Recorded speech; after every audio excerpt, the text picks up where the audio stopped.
Professor Jorge Hélio, nos bastidores da Polícia Federal e da Procuradoria-Geral da República, já circulam muitas críticas à atuação do ministro Dias Toffoli no caso do Banco Master.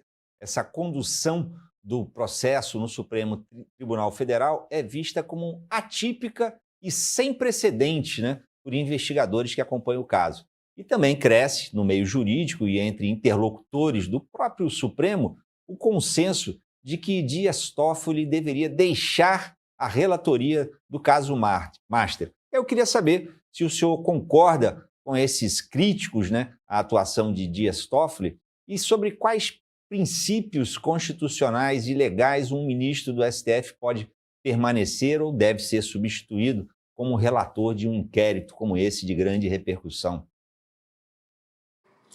Bom, Tardan, eu quero cumprimentá-lo mais uma vez, agradecer mais uma vez e dizer-me honrado mais uma vez de estar aqui com você e sua audiência. Quero cumprimentar a audiência e o que você coloca tem uma solução difícil, embora haja uma resposta simples. A resposta é: o julgador precisa ser isento. O julgador não precisa ser neutro, porque neutra é tonalidade de sabão. O julgador tem que ser isento. É o que se chama, no popular, de imparcialidade. Ele tem que ser imparcial, ou seja, ele não tem que ter nenhum vínculo com qualquer parte. No próprio instante em que tiver um vínculo com parte, ele está impedido, por suspeição, de julgar o feito sob seus cuidados. E deve, no caso de um colegiado, é o caso do Supremo, pode ser o caso de um tribunal regional, estadual, de um tribunal superior, qualquer colegiado, ele deve pedir a redistribuição do processo. Mas é preciso tomar muito cuidado com isso. Por que eu digo que a gente tem que tomar cuidado?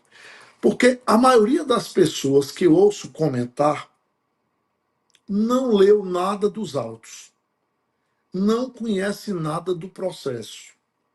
Então, o fofocódromo ganha, se me permite, contorno de notícia. Nós estamos no universo das fake news. O que é que nós precisamos saber? O ministro Dias Toffoli, em primeiro lugar, essa primeira questão que você coloca como prejudicial, está impedido de julgar com isenção, ou seja, sobre ele recai uma suspeição? Se isso ficar comprovado, que recai uma suspeição sobre ele ou qualquer julgador, é papel dele de ofício, ou por impugnação processual e julgamento no tribunal, resolver essa questão, redistribuindo ou mantendo a relatoria sob os cuidados do ministro Toffoli. Por que eu estou dizendo isso? Porque todas as pessoas que têm contra si, em seu desfavor, processos, onde quer que seja, e sintam, não estou dizendo que seja o caso, mas em tese, sintam que caminha a tramitação do processo e uma decisão ali ser desfavorável, começam essas pessoas a atacar os julgadores. O caso de Jair Messias Bolsonaro et al. É emblemático disso. Cria-se uma inimizade profunda, artificial, para se atacar e se excluir o julgador. Então nós precisamos olhar para esses dois pontos em primeiro lugar. Existem elementos objetivos de impedimento, ou melhor, de suspeição do ministro Toffoli? Ele teria que ser, ou ele se afastar, ou teria que ser afastado da relatoria. Ele ou qualquer julgador. Não há esse elemento. Ele não tem por que ser afastado. Primeira coisa. Segunda coisa. O Procurador-Geral da República pode propor uma ação nesse sentido, tem legitimidade para fazê-lo, as partes podem fazê-lo.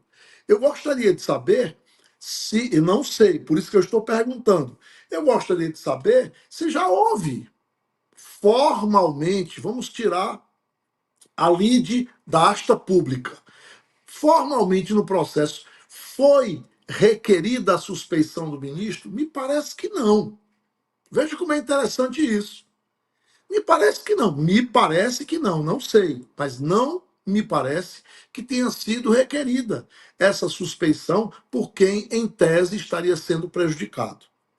Por outro lado, tudo que envolve muito dinheiro envolve interesses dos mais conhecidos aos mais imaginados, aos mais escusos. E isso envolve uma dinheirama sem tamanho. Nós, Brasil, neste momento da democracia, ingressamos na era dos escândalos de grande monta e de montas bilionárias.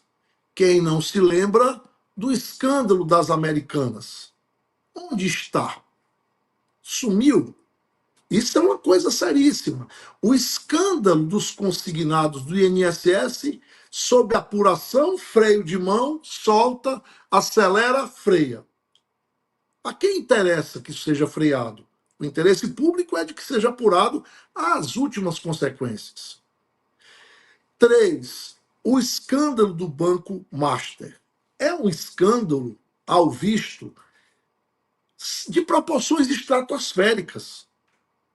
Precisa, portanto, ser delineado isso a miúde. Penso que existem erros procedimentais. Não estou falando de má-fé ou de boa-fé. Há erros procedimentais.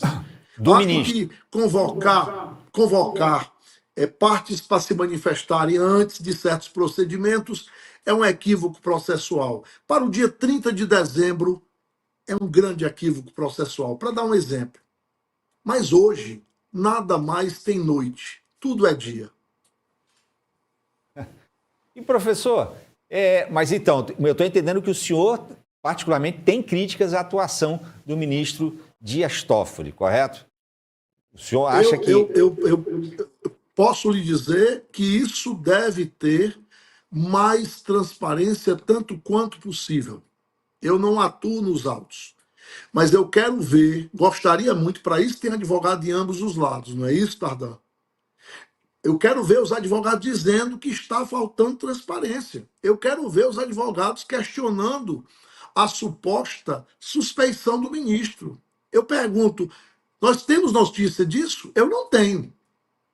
Então, existe um clamor social que, a meu sentir, é artificial sobre a condução do processo. Eu tenho para mim que alguns procedimentos estão sendo feitos equivocadamente, mas estão sendo corrigidos. O que é que nós precisamos? Nós precisamos saber até onde vai o direito constitucional criminal para alcançar os bilionários, inclusive os neobilionários, inclusive os bilionários artificiais. É isso que nós precisamos saber. Tenho críticas não apenas a esta, mas a várias conduções processuais, porque elas são complexas. Teria outras saídas? É possível. Mas o que nós precisamos é do devido processo legal. Eu quero ouvir os advogados das partes. Eu quero que eles apareçam, venham à luz, ao invés de notinhas publicadas, ao invés de falsos influenciadores mediante soldo, mediante paga. Isso me deixa muito mais preocupado como cidadão. E como professor de direito constitucional, me parece que o devido processo legal tem que ser feito, tem que ser assegurada a ampla defesa, mas a transparência processual, porque o interesse público está ouvindo essa conversa, está participando dela, precisa ser observada.